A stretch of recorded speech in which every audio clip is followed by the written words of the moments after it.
보기만 해도 기쁘고 감사하고 행복하죠. 감사합니다. 예수님께서 바울을 찾아오셔가지고 주신 말씀이, 이 사람은 내 이름을 이방인과 임금들과 이스라엘 민족에게 전하기 위하여 택한 나의 그릇이라. 예수님의 이름을 전하는, 예수님이 택하신 그릇인데, 여러분, 바울이 예수님의 그릇으로 예수님을 전할 때 언제나 좋은 환경은 아니었습니다. 그러니까 이 말씀이 성취되는 그런 삶의 환경은 어려움과 고난 속에서 이 말씀이 이루어지는 것을 보게 됩니다. 바울은 예루살렘에 붙들린 이후에 6번이나 재판을 받죠. 오늘 본문은 로마로 압송되기 전에 마지막 유대 땅에서 받은 재판의 장면을 우리에게 보여주고 있습니다. 오늘 재판에 앉아있는 청중들은 어느 때보다도 화려한 그 멤버로 구성이 되어 있습니다. 그림에 보시면 로마 총독 베스도, 유대의 분봉왕 아그리빠, 그리고 그의 누이 버니게 외에도 군부에 있는 천부장이나 백부장, 그리고 가이사라에 있는 유력한 인사들이 거기 다 모였습니다. 과연 예수님께서 그를 부르실 때 이 사람은 내 이름을 이방인과 임금들에게 전할 나의 그릇이다 하는 그 말씀이 지금 이 장면에서 이루어지고 있죠. 임금들 앞에서, 통치자 앞에서 예수님을 전하는 바울의 모습을 우리가 보게 됩니다. 말씀이 이루어질 때 때로 우리가 좋은 모습으로, 좋은 환경에서 이루어지길 원하지만 항상 그런 것은 아닙니다. 나의 삶에 고난이 찾아오고 어려움이 있는데도 불구하고 그때 주의 말씀이 이루어지는 것을 우리는 보게 됩니다. 바울이 임금들 앞에 서서 복음을 증거하는데, 예수 이름을 증거하는데, 그런 결박된 상황에서 죄수로 예수님을 증거하는 장면을 우리가 오늘 만나게 됩니다. 사실은 그가 재판을 받지만 그는 자신을 변명하는 재판이 아니라 복음을 증거하는 재판이었고, 세상의 그러한 화려한 권력과 정면으로 대면하면서 복음이 세상의 권세와 권력 앞에 마주하는 그런 장면을 우리에게 보여주고 있습니다. 바울은 그곳에서 사도행전의 가장 중요한 핵심 메시지를 전합니다. 예수님이 십자가에서 죽으셨고 부활하셨고, 그분이 빛을, 세상에 구원의 빛을 비추셨는데 이 구원의 빛이 땅끝까지 퍼져 나가야 된다는 것을 오늘 다시 한번 확인시킵니다. 바울은 언제나 자신의 과거를 다시 한번 증언하죠. 자신은 과거에 핍박자였습니다. 율법을 지키는 자였고 예수 믿는 사람들 옥에 가두고 죽인 사람입니다. 그러나 내가 사망에서 살아나신 그분 예수 그리스도를 내가 만났습니다. 부활하신 주님을 내가 만났습니다 하는 것이 바울의 언제나 증언하는 간증의 그러한 빠질 수 없는 내용이었습니다. 오늘 바울은 특별히 26장에서 18절 말씀에 이렇게 그분이 나를 통해서 이루고자 하시는 세상의 모든 사람에게 필요한 말씀, 메시지를 18절에 전하고, 여러분 18절 같이 한번 눈을 뜨고 한번 크게 목소리를 내서 읽어보겠습니다. 18절이죠. 그 눈을 크게 하여 어둠에서 빛으로, 사탄의 권세에서 하나님께로 돌아오게 하고 죄사함과 나를 믿어 거룩하게 된 무리 가운데서 기업을 얻게 하리라 하더이다. 아멘. 무슨 말? 예수님이 바울을 찾아오셔서 그를 구원하신 후에 그에게 맡기시고 그를 통해 이루고자 하시는 예수 그리스도의 뜻은 바로 여기에 담겨요. 눈을 띄워주겠다. 모든 사람의 눈을 뜨게 해서 어떻게 해요? 어둠에서 빛으로 이끌겠다는 거예요. 죄악된 삶에서 거룩한 삶으로 우리를 인도하시는 것이 주님의 뜻입니다. 사탄의 권세에서 하나님 나라의 사람으로 그렇게 하나님께로 돌아오게 하는 일들이죠. 이제는 세상에 속한 시민권이 아니라 하늘에 속한 시민권을 가진 자로 우리를 바꾸시겠다는 주의 뜻이죠. 또한 두 가지, 예수 믿고 회심한 사람의 두 가지 특징, 죄사함과 그리고 믿음입니다. 회개와 믿음이죠. 죄사함을 통해서 죄를 용서하시고 믿음을 통해서 바로 온전한 구원의 사람이 되게 하셔서 마침내 천국 백성이 되어 하나님 나라를 상속받게 하는 것이 바로 하나님의 뜻이다라고 말씀하시죠. 죄사함과 나를 믿어 거룩하게 된 무리 가운데서 기업을 얻게 하리라. 아멘. 이렇게 바울이 거기 모인 아주 유력한 사람들 앞에서 전했던 복음의 메시지입니다. 자, 사람들이 복음을 들었을 때, 듣고 난 후에 어떻게 반응하는지를 오늘 등장하는 인물들 가운데 매우 특징적으로 잘 말해주고 있습니다. 자, 이 복음 메시지를 들은 첫 번째 반응은 바로 로마 총독 베스도라는 사람, 24절이죠. 우리가 읽은 본문입니다. 베스도가 이렇게 반응합니다. 크게 소리질러 가로되, 베스도가 크게 소리내어 이르되, 바울아, 내가 미쳤도다. 내 많은 학문이 너를 미치게 한다라고 로마 총독 베스도는 반응하고 있습니다. 베스도는 사실은 하나님도 모르고 성경도 모르는 이방인입니다. 권력을 가진 자죠. 베스도의 대표적인 그러한 특징은 세상을 이성적으로 그리고 보이는 것만을 위해서 살아가는 인생을 대표하는 인물이라고 하겠습니다. 여러분, 사람들이 세상의 이성적인 또는 과학적인 마음을 가지고 세상을, 이 복음을 듣고 복음을 바라보게 되면 이 복음을 따르는 사람들을 바라볼 때 그들은 미친 사람처럼 보일 수 있습니다. 그렇죠? 전혀 들어보지도 못한 죽은 자의 부활, 이야기를 너무나 진지하고 너무나 확신을 가지고 이야기하는 바울의 모습은 미친 모습에 불과했던 것이죠. 바로 베스도는 현세적이고 실제적인 세상의 모든 것이 전부인 것으로 여기며 살아가는 바로 이 세상의 합리적인 사람을 대표하는 인물입니다. 지금도 마찬가지죠. 우리가 복음을 전하면 세상에 보이는 것이 전부인 것으로 알고 살아가는 사람들은 하나님이 어디 있느냐고 내 눈에 보여달라고 말합니다. 나는 보이지 않는 것은 믿지 않고 내가 경험하고 내가 아는 것 외에는 나는 따르지 않는다고 말하는 합리적인 사람들의 대표적인 인물이 베스도입니다. 그들의 기준으로 우리를 바라볼 때, 그들의 기준으로 예수 믿고 따르는 사람들을 바라볼 때 그들은 미친 사람에 불과합니다. 보이지 않는 영적인 존재나 영적인 일들을 인정하지 않는 것이죠. 공산주의가 바로 그렇습니다. 유물사관을 가지고 세상에 보이는 것 외에는 인정하지 않는 것이 공산주의 사상입니다. 그래서 기독교와 공산주의는 공존할 수가 없습니다. 북이나 중국이나 마찬가지죠. 공산주의 사상은 눈에 보이는 것만 인정하기 때문에 보이지 않는 것은 전혀 인정하지 않습니다. 베스도가 바로 그런 사람이었습니다. 그런 베스도 앞에서 바울이 확신을 가지고 자신 소명을 따라서 철저한 헌신을 하고 있는 그의 외침을 들은 베스도는 너는 미친 사람이라, 미친 사람이라 이렇게 여기게 될 수밖에 없었을 것입니다.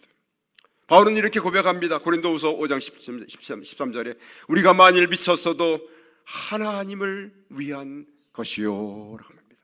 그렇습니다. 저는 미쳤지만 하나님을 위한 일이라고 고백하는 바울의 고백을 듣게 됩니다. 그렇죠? 오늘 여기 여러분 베스도가 외쳤던 네가 미쳤도다, 네가 많은 학문이 너를 미치게 한다는 그런 말은 사실은 이 헬라의 원래의 말은 영어로 매니아라는 그러한 말입니다. 매니아라는 것이죠. 여러분 매니아, 이 땅 매니아는 뭡니까? 자동차를 너무 좋아하는 사람을 자동차 매니아, 커피를 너무 좋아하는 사람 커피 매니아 이렇게 말하잖아요. 미쳤다는 그런 단어는 바로 이런 뜻입니다. 너는 예수 매니아구나, 너는 예수에 미친 사람이구나, 너는 예수 매니아다라고. 그렇습니다. 베스도의 눈에는 그가 오직 예수에 미쳐서 살아가는 한 존재로밖에 보이지 않는, 그래서 복음은 전혀 나와 상관이 없는 그러한 자신의 그러한 견해를 드러내고 있습니다. 여러분은 어떻습니까? 여러분 인생을 살아가면서 혹시나 신앙생활을 한 이후에 누군가가 나에게 네가 예수에 미쳤다 또는 교회에 미쳤다 또는 신앙에 미쳤다는 그런 소리를 들어본 적이 있으신가요? 사실 우리가 처음 믿을 때 정말 그런 열정을 가지고 다른 사람이 나를 바라볼 때 정말 이상하게 생각할 수 있는 그러한 마음으로, 그러한 신앙으로 우리가 살았던 것을 기억합니다. 저도 고등학교 때 신앙생활을 시작했지만 그때는 얼마나 그 신앙이 감격스럽고 교회 가는 것이 얼마나 좋았던지 시간만 있으면 교회로 달려갔습니다.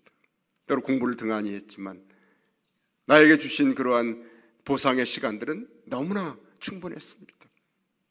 그래서 저희 아버님이 저희가 이놈아 너 교회에 미쳤구나, 미쳤구나, 그때 미쳤다는 소리를 저도 들어본 적이 있죠.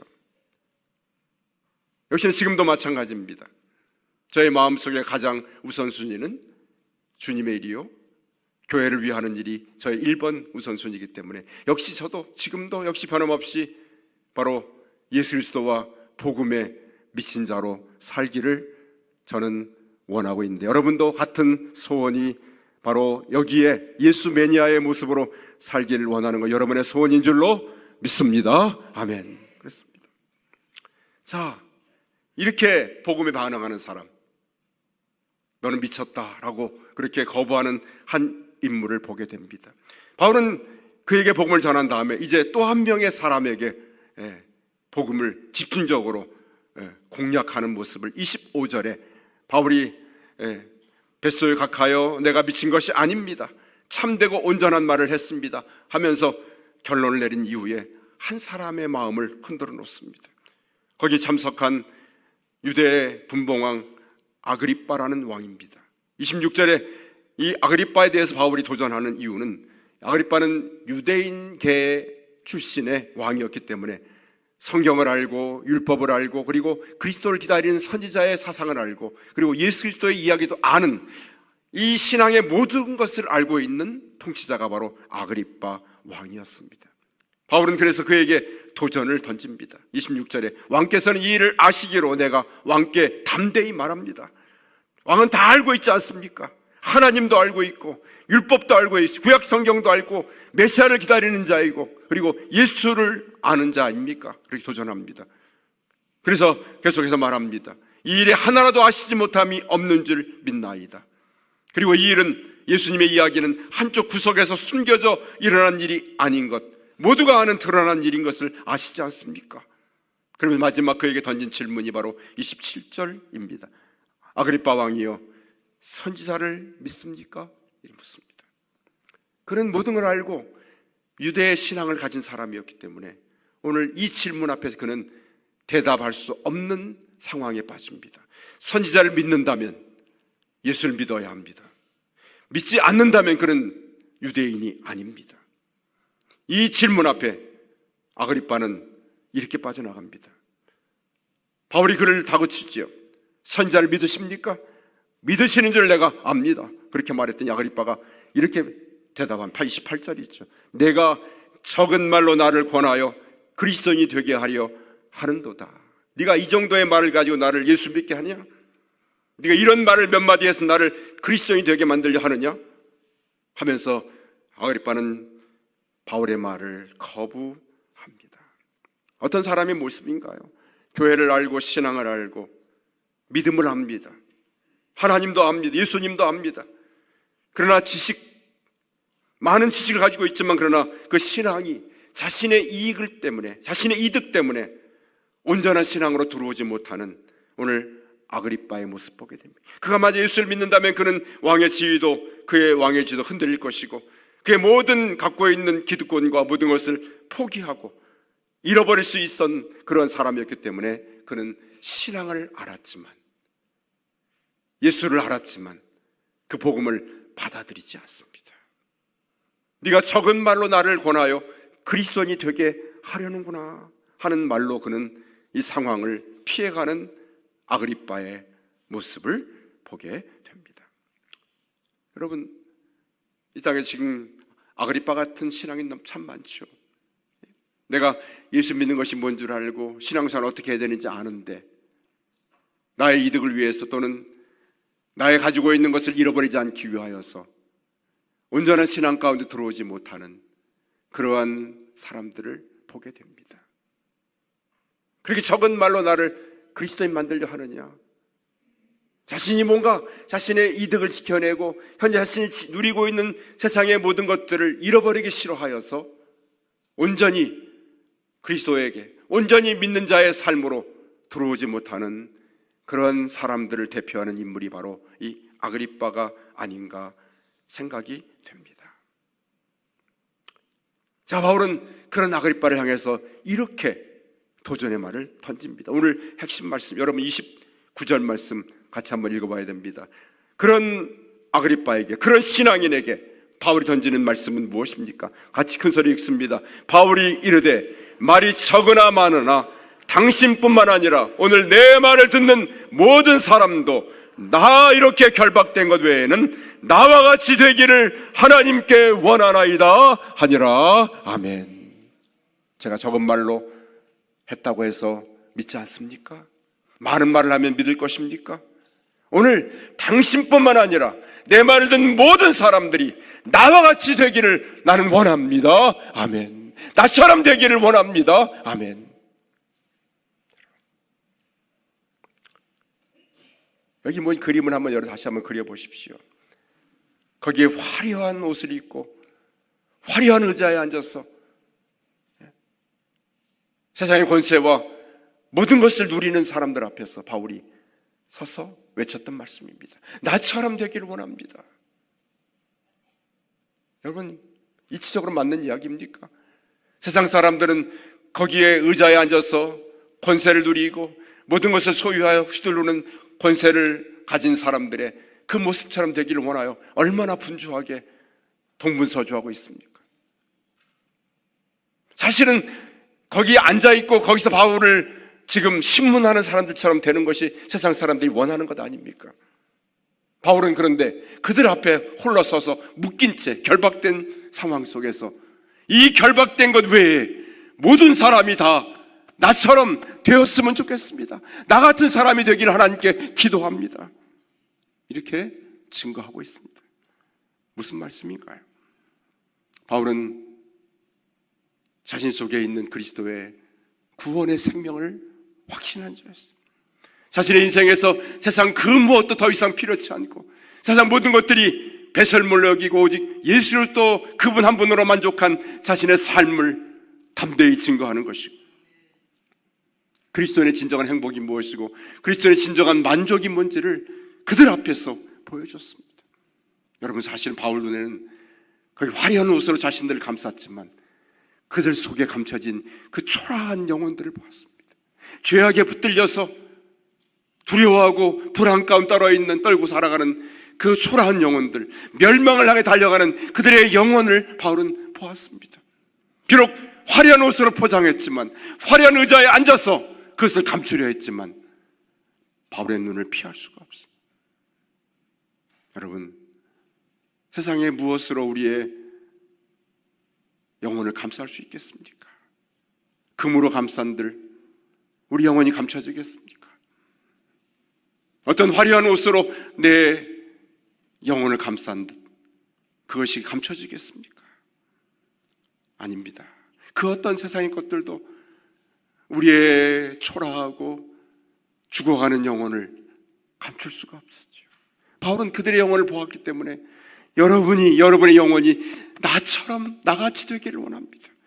지금 육신의 몸은 붙들려 있지만 그러나 내 영혼은 한없이 그리스도의 생명으로 충만해 있고 그리고 한없는 자유를 누리는 행복과 만족을 누리는 그리스도인의 모습, 여러분이 나와 같이 되기를 원합니다.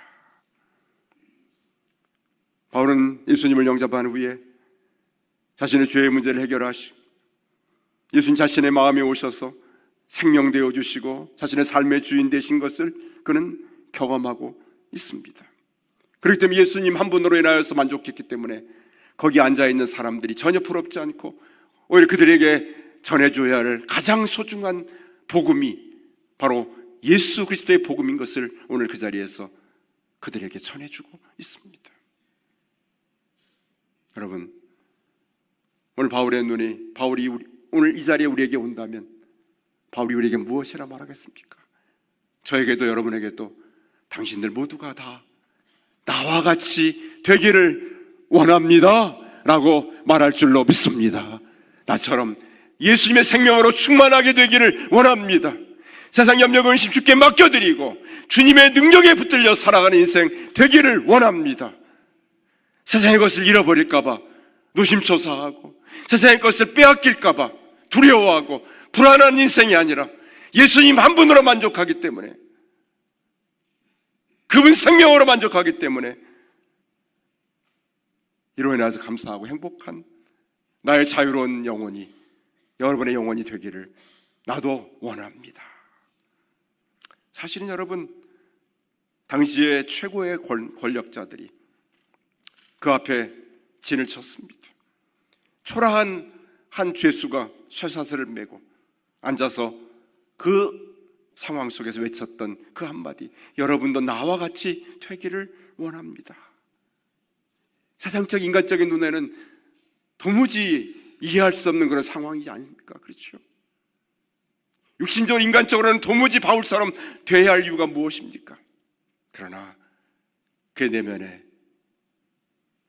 주님 예수 그리스도 그분으로 인해 살아가는 삶의 기쁨과 행복이 너무나 충만했기 때문에, 그리고 거기 앉아있는 권세자들의 갖고 있는 그런 모든 것들이 너무나 헛된 것을 알았기 때문에 바울은 여러분도 나와 같이 되기를 원합니다 라고 그렇게 외치게 된 것 아니겠습니까?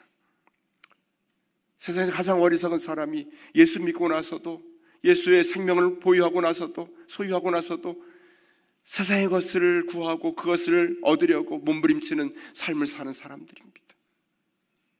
그렇죠, 여러분? 예수 믿고 나서도 오늘 바울이 외적으로 그렇게 화려한 사람들 앞에 둘러서서 그 가운데 서 있는 한 초라한 바울의 모습 속에서 그는 너무나 당당하게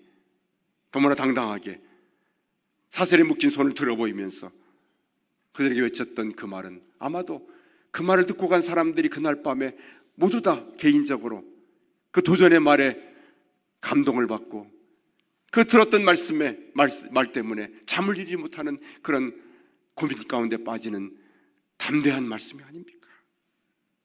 지금도 우리 혹시 예수 믿고 나서 세상의 것을 부러워하십니까? 세상 다른 사람을 부러워하십니까? 다른 소유를 부러워하십니까? 다른 권세를 부러워하십니까? 우리의 마음이 혹여나 그런 사람이 그런 마음이 있다면 오늘 바울의 도전의 말씀 앞에서 당신도 나와 같이 되기를 원합니다라는 말씀이 오늘 그대로 우리의 마음에 임하시기를 주의 이름으로 간절히 축원합니다. 아멘. 나처럼 되기를 원합니다. 예수님 영접하고 십자가의 복음을 받고 그 생명을 얻고 예수님이 주인 되신 삶을 살기 원합니다. 하나님의 유업을 누리면서 하나님이 우리에게 부어주시는 하늘나라의 놀라운 그 모든 보화가, 하늘나라의 놀라운 그 유업이 바로 우리의 것이 되기를 원합니다. 그 누리는 삶이 되기를 원합니다. 세상의 권세 앞에, 세상의 물질 앞에, 소유 앞에 주눅들지 아니하고 거기 앞에 부러워하지 아니하고 당신도 나와 같이 되기를 원합니다 라는 담대한 복음의 확신과 그런 담대한 믿음의 고백이 우리 안에 있어야 할 줄로 믿습니다. 아멘. 그렇죠? 세상에는 베스도 같은 자녀 복음을 거절해버리는 오늘 아그리빠 같은, 그렇죠, 알지만 그 복음에 온전히 몸담지 아니하는 그런 사람들이 얼마나 많은지 모릅니다. 그런 우리를 향해 오늘 바울은 외치는 그 한마디 말씀이, 당신도 나와 같은 생명의 사람, 나와 같은 예수 그리스도에 붙들린 사람, 그분으로 인해 행복하고 그분으로 인해 만족한 그런 사람이 되기를 원합니다. 이것이 진짜 전도요, 이거 진짜 간증이요, 이거 진짜 오늘 복음인 것을 바울이 보여주고 있습니다. 뒤에 보면요, 그날 그 말, 바울의 말을 들은 권세자들이 내린 결론은 무엇인가 하면, 여러분 32절에 이렇게 말합니다. 이 사람에게서 우리는 아무런 죄도 발견하지 못하고 그가 가이사에게 복음 때문에 상소하지 않았더라면 당장 석방될 수 있는 사람인 것을 확인하게 됩니다. 재판받을 이유가 없는 사람이에요. 그러나 그 재판의 자리에 그가 스스로 그 자리에 나아간 것은 인생의 삶을 자신에게 초점을 맞추지 아니하고 예수 그리스도께 초점을 맞췄기 때문에, 복음 때문에 그 죄인의 자리에 그는 서게 되었고요. 그 자리에서 자신의 억울함을 이야기하지 않고, 자신의 지금 부족함을 이야기하지 않고, 지금 내가 누리고 있는 예수 그리스도, 내가 경험하고 있는 바로 천국의 넘치는 충만함을 사람들에게 보여주고 있는 줄로 믿습니다. 아멘. 사도 바울의 영적인 권세, 권위입니다. 세상에서 우리가 아무것도 갖지 않았지만 모든 것을 가진 자처럼 바울은 그렇게 살았고 우리 그렇게 살기를 원합니다. 감히 그를 범접할 수 없는 그의 권위가 세상의 모습으로 너무나 초라할 수 있지만 영적인 모습으로 너무나 권세 있고 권위 있는 바울의 오늘 외침을 우리가 이 아침에 듣고 있습니다. 베스도의 귀에도 아그리빠의 귀에도 아무런 주저함 없이 그들 앞에 오늘 바울은 외치기를, 내 인생처럼 모든 사람의 인생이 그렇게 사라졌으면 좋겠습니다. 그것이 바울이 오늘 고백했던, 그리고 전했던 복음의 메시지였습니다. 여러분은 다른 사람들에게 무엇이라 말할 수 있는 그리스도인의 모습인지요? 나의 자녀들에게 무엇이라 말할 수 있는 그런 부모의 모습인지요?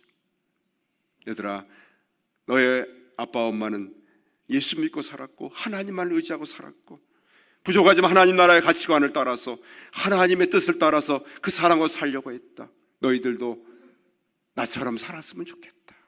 너희도 나처럼 그렇게 살았으면 좋겠다.